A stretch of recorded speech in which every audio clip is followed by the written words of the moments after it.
Good morning, everybody. It's a beautiful, a little lower than, I think it said 57 degree morning. Not too awful shabby. Warm enough to enjoy a nice motorcycle ride into work. Anywho, here's what we're going to talk about today. This should be a fun one. So, the video before this is a video of me going to a car meet and kind of driving my car around and all that sort of stuff. So, I want to now talk about driving versus riding.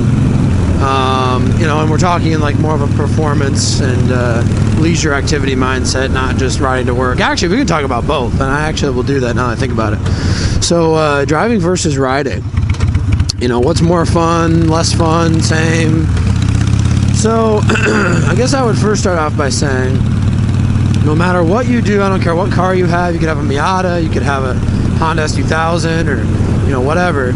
A motorcycle will always be more kind of agile through traffic, and you can kind of zip in and out of things and stuff like that. Some of those smaller cars are absolutely very zippy, for lack of a better term, as well. But you're never going to beat a motorcycle. It's physically way smaller. So that is one thing the motorcycle will always have an advantage of. And for a heavy traffic commute, that is undeniable advantage. Now, in states where you can legally lane split, even way more of an advantage. So that's a huge, huge plus to the motorcycle. Right off the rip. Now, along that same vein, we'll keep going with the motorcycle positives. Fuel economy. I mean, granted, obviously some cars now are getting pretty good fuel economy, especially hybrids and stuff, but any sportier car, which is what I want to compare this to because I like riding and driving in a more sporty manner, then the motorcycle's still probably going to edge out most sportier cars. I'm sure like Miatas and stuff I believe that they get close to 40, if not a little over. Nah, I don't think so. I think they're high 30s, if I remember correctly, which puts most bikes equal or a little bit above them. I mean, I would say most bikes get 40 plus, let's say, unless you're just really, really ripping on it, or it's a super high performance bike. But I know this bike, actually, believe it or not, gets anywhere from 45 to 55, depending on how you ride it. So not too bad. But so generally speaking, now not only fuel economy though, just general maintenance cost per mile. The purchase price of the bike is generally going to be much less unless you have a real economy car. Actually, we don't have a straight. And tires, they're more expensive for the amount of rubber, but they're still overall cheaper. They don't last as long though, so I don't know. I mean, oil changes are going to be less fluids and stuff. The maintenance cost, it's probably still less for most people. Definitely less for me because I've calculated it. And I'm also driving more expensive cars, so that's the thing. It depends on what you're driving as your car. But anyway, generally speaking, cheaper fuel, cheaper maintenance. So we'll leave it at that. Now, obviously, where a car comes in, from just a convenience perspective, is you have heat, almost always AC, and you're protected from rain and all that fun stuff. So cars have a distinct advantage that you'll never make up for on a bike. Fairings and engine guards with lowers on them and stuff like that can actually help keep you a little bit dry and a little bit warmer. Heated grips, that sort of thing, but you're never gonna obviously do what a car can do, right? I mean, I can wear a t-shirt in a car at a negative 15 degree day in February in upstate New York. You're not doing that on a motorcycle, so it's just a natural limitation. But so those are some kind of obvious things, but I want to get into more of the details now. So when you're riding a motorcycle in more of a leisure sport performance perspective, motorcycles inherently don't corner as well as cars. Just because there's a lot less contact patch, you're relying on the bike's lean angle, and you only have so much of that and all that kind of thing. Whereas a car, you can just keep putting stickier tires and better suspension on it, and it will hold the road. Not infinitely, but you can keep making it better and better. Motorcycles run into a hard barrier where you physically run out of lean angle and stuff for cornering. And again, other tires and suspension don't help, but you get the point. So from that perspective, a car is, if you want to go fast around corners, as fast as possible, the right car is superior. I mean, I have that 1LE Camaro that you saw in the video, and you've seen in other videos. I mean, it's far superior to the bike cornering. I mean, and this isn't exactly the best bike to compare it to, but I mean, honestly, a 1LE Camaro, yeah, it's set up to handle, but it's also not exactly the highest performance handling car just in general, right? So you're kind of comparing a bike that was set up, you know, fairly well to handle compared to a car that was set up fairly well just from the factory to handle. So it's a sort of fair comparison, kind of. And I mean, the car will crush it. You can go way faster through turns because you have more traction. You know, you can pull more lateral G's. At the end of the day, that's what matters. At the end of the day, you should be accelerating, my friend. Oh God, this guy's gonna get somebody killed. Jeez, I thought he was gonna pull out for a second. But from a pure, so like I said, from a pure cornering perspective, it's the car every time. Now, that's not the reality of life, though. When you're on the road, you obviously have hazards, like that car, just for example. There are a lot of things that you need to consider. Pedestrians, dogs, deer, whatever, right? A lot of different things.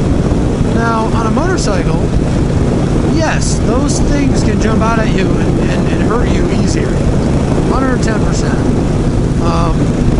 However, there are scenarios in which, like, I'd actually prefer a motorcycle. So, if you're going fast down a curvy road in my car versus this motorcycle, in order to have fun in the car, I'm going to be going, you know, whatever, right? 10 miles an hour faster around a given turn. Let's just say. That inherently gives me less reaction time. The car is physically much larger than the bike, so I have less ability to just sneak myself around an obstacle. So I'm putting myself and society potentially at a little bit more risk if I'm really, really, really not paying attention, right? You know, and something jumps out at me.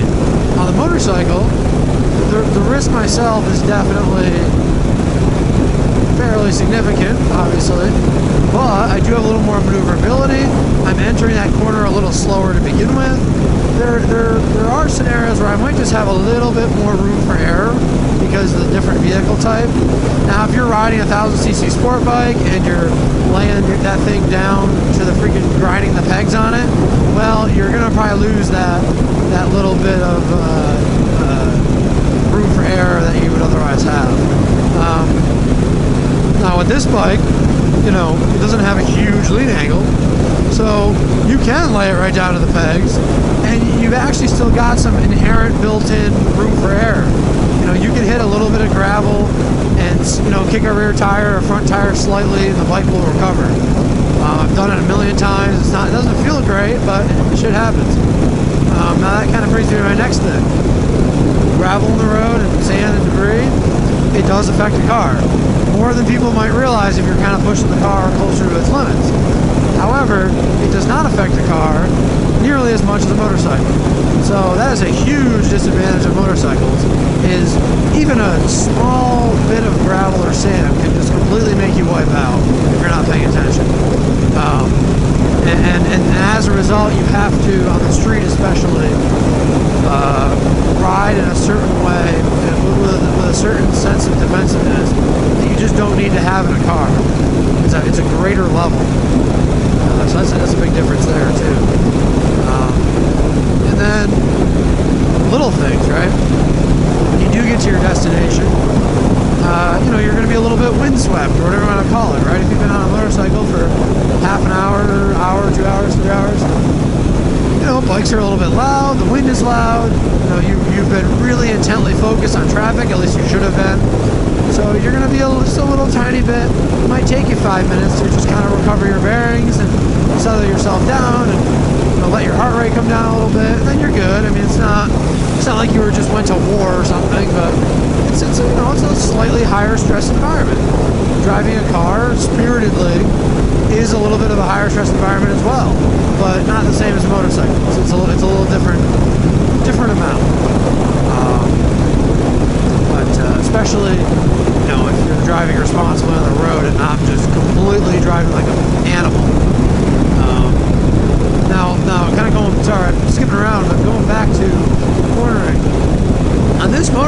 especially, because this is not a sport bike, I can have an absolute blast. I can have a ball on public roads and rarely break the speed limit.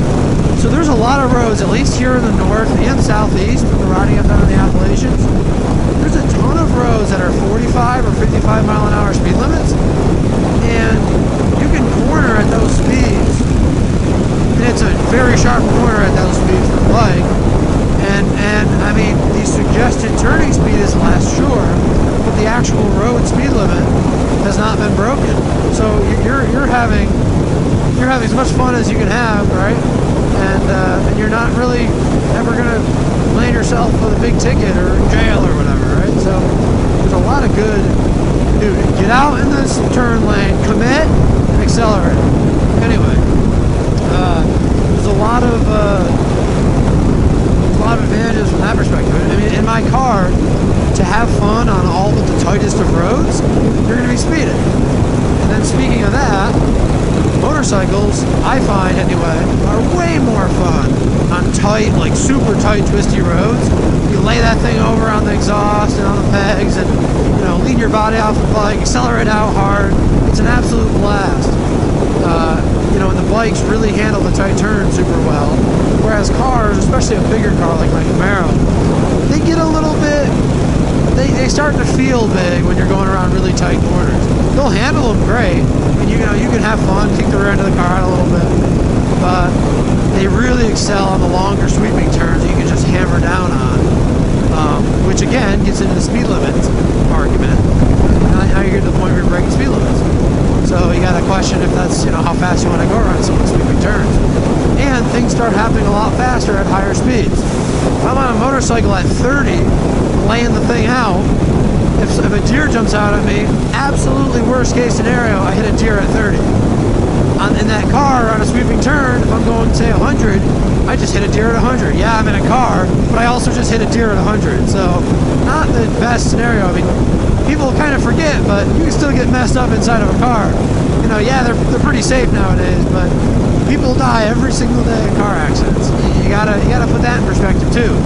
So it's not some magic box that the world just shuts off around.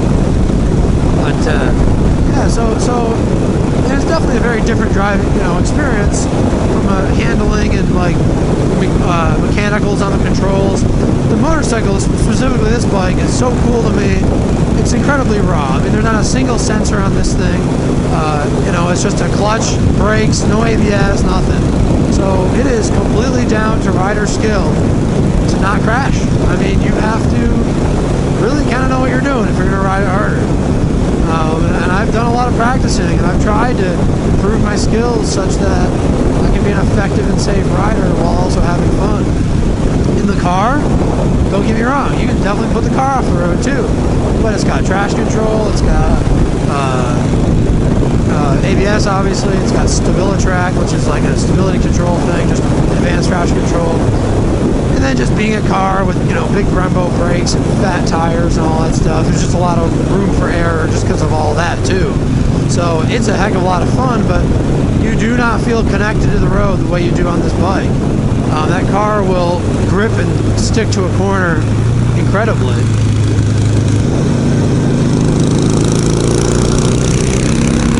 But it just does not have the feeling that the bike does from a pure connectivity perspective. But anyway, so I won't let this video go on any longer. Get to a point where I'm rambling. But the long story short of it all, the car and motorcycle are very fun. If I had to pick, I would pick motorcycles. I've always been a huge fan. I absolutely love them. So they edge out the car. But the car is also a lot of fun. And I really enjoy having both. I'm fortunate enough to have both. And I'm very thankful for that. So with that, I'll end the video. Thanks for watching. See you on the next one.